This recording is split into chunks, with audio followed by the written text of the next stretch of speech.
আমরা যদি একটি ওয়ারিশ সনদ করতে চাই, প্রথমে আমরা নাগরিক আবেদনে চলে যাব। মৃত ব্যক্তির নাম, পিতার নাম, মাতার নাম যদি থাকে, ইউনিয়ন, গ্রাম, পোস্ট, ওয়ার্ড নাম্বার এবং ফোন নাম্বার। যে ব্যক্তি আবেদন করতে আসবেন ওনার ফোন নাম্বারটা লিখে দেবেন। এরপরে সাবমিট অ্যান্ড প্রিন্টে ক্লিক করে দেব। আমার যেহেতু আবেদন করা আছে, আমি ইউনিকারি কপি করে ওয়ারিশ সনদটি সিলেক্ট করব। আপনি যখন নাগরিক আবেদন করবেন, সাবমিট করলে আপনাকে এখানে নিয়ে আসবে।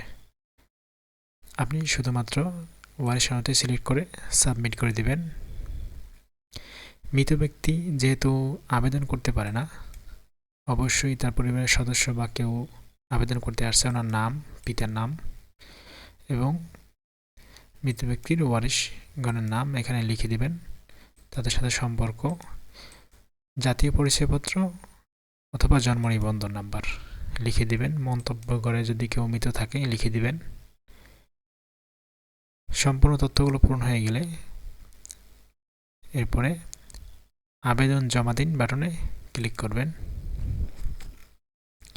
এখানে ওয়ারিশের নাম দেখা যাবে। এরপরে প্রিন্ট করুন বাটনে ক্লিক করবেন। আবেদনটি প্রিন্ট করে ব্যক্তিকে দিয়ে দেবেন। অবশ্যই ব্যক্তিকে আবেদনটি প্রিন্ট করে দেওয়ার সময় বলে দিবেন, অনলাইন ওয়ারিশ সনদ যেহেতু এডিট করা যায় না, সেক্ষেত্রে অবশ্যই কোনো ভুল থাকলে তিনি যেন স্বাক্ষরকরণের পূর্বে সঠিক করে নিয়ে আসেন।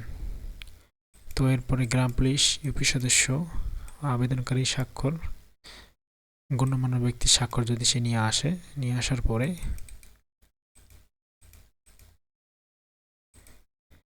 আবেদনে থাকা নাম্বারটি এখানে লিখে অ্যারো চিহ্নতে ক্লিক করবেন। এরপরে যদি কোনো ভুল থাকে, সম্পাদনে গিয়ে ওয়ারিশের নাম আপডেট করে নেবেন। যদি কোনো তথ্য ডিলিট করার প্রয়োজন হয়, এখান থেকে ডিলিট করে দিবেন। আর যদি কোনো ওয়ারিশ যুক্ত করার প্রয়োজন হয়, এখান থেকে তার নাম, সম্পর্ক, জাতীয় পরিচয়পত্র নাম্বার যদি থাকে, মন্তব্য কলাম যদি মৃত থাকে তাহলে লিখে অনুমোদন করে দিবেন। তবে অবশ্যই স্মরণ রাখবেন, ওয়ারিশ সনদ এবং পারিবারিক সনদ অনুমোদনের পরে আর এডিট করা যাবে না। তো অনুমোদন বাটনে ক্লিক করার পরে একটি ওয়ারিশ সনদ হয়ে গেছে।